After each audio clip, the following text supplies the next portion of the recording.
একটা সফল মেটা সেলস ক্যাম্পেনের পেছনে আসল রহস্যটা কি?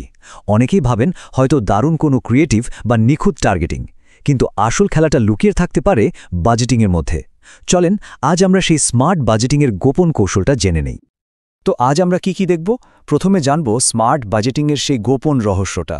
এরপর দেখব ডেইলি আর লাইফ টাইম বাজেটের মধ্যে আসল পার্থক্যটা কি। তারপর বুঝব কিভাবে ক্যাম্পেইন লেভেলে অ্যালগরিদমের পুরো ক্ষমতা কাজে লাগানো যায়। এরপর ধাপে ধাপে পুরো ক্যাম্পেইন সেটআপটা দেখব, আর শেষে থাকছে একটা দারুণ প্রো টিপ।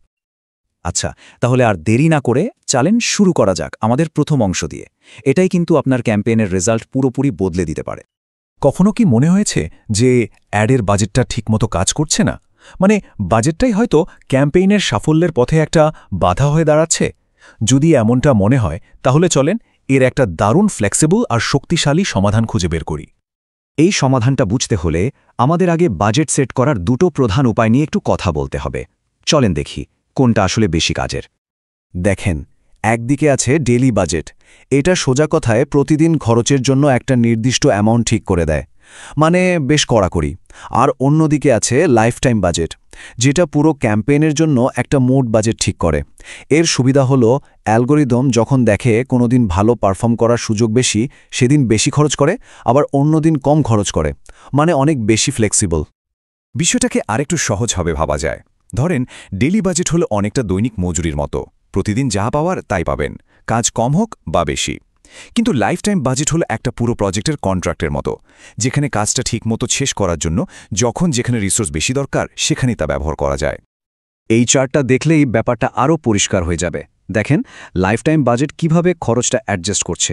প্রথম দিন খরচ হলো $15, দ্বিতীয় দিনে হয়তো সুযোগ বেশি ছিল তাই খরচ বেড়ে $25 হয়ে গেল, আবার তৃতীয় দিনে সেটা কমে $10 নেমে এলো। আসল কথা হলো সিস্টেমটা নিজে থেকেই বুঝে নেয় কখন খরচ বাড়াতে হবে আর কখন কমাতে হবে। এতে বাজেটের সেরা ব্যবহারটা নিশ্চিত হয়। তো আমরা বাজেটের এই ফ্লেক্সিবিলিটির কথা তো বুঝলাম, কিন্তু আসল মজাটা হলো যখন এটাকে আরেকটা পাওয়ারফুল সেটিংসের সাথে মেলানো হয়, তখন দ্বিগুণ সুবিধা পাওয়া যায়।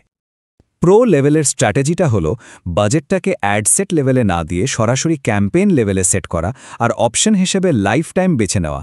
এতে কি হয়, মেটার অ্যালগরিদম পুরো ক্যাম্পেইন জুড়ে, মানে সময় আর বিভিন্ন অ্যাড সেটের মধ্যে বাজেটটাকে নিজের মতো করে কাজে লাগানোর সর্বোচ্চ স্বাধীনতা পায়। ব্যাপারটা অনেকটা এরকম, ধরেন ক্যাম্পেইনের লাইফ টাইম বাজেট $500।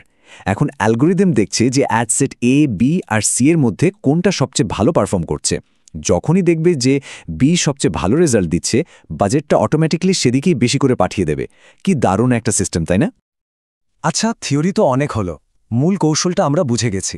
চলেন এবার সরাসরি অ্যাডস ম্যানেজারে গিয়ে দেখি এটা ধাপে ধাপে কিভাবে সেট করতে হয়। ওকে, সবার আগে যেটা করতে হবে, বিজনেস সেটিংসে গিয়ে পিক্সেলের পারমিশনটা ঠিকঠাক দিয়ে দিতে হবে, কারণ ডেটা ছাড়া তো সব অন্ধকার। এরপর একটা নতুন ক্যাম্পেইন তৈরি করতে হবে, যার অবজেক্টিভ হবে সেলস, যেটাকে আমরা আগে কনভার্সন নামে চিনতাম। আর সবচেয়ে জরুরি কাজটা হলো অ্যাডভান্টেজ ক্যাম্পেইন বাজেট অপশনটা অন করে বাজেট টাইপ হিসেবে লাইফ টাইম বাজেট সিলেক্ট করা। এর পরের ধাপগুলো সোজা, কনভার্সন লোকেশন হিসাবে ওয়েবসাইট সিলেক্ট করতে হবে। তারপর ডেটা সেট ড্রপডাউন থেকে আপনার সঠিক পিক্সেলটা বেছে নিতে হবে। আর সবশেষে মেটাকে বলে দিতে হবে যে কোন ইভেন্টটা হলে আমরা বুঝব ক্যাম্পেইন সফল হয়েছে। সেটা হতে পারে অ্যাড টু কার্ট বা সরাসরি পারচেজ। তো সেটআপ তো হয়ে গেল, এবার চলেন একটা প্রো টিপ জেনে নিই।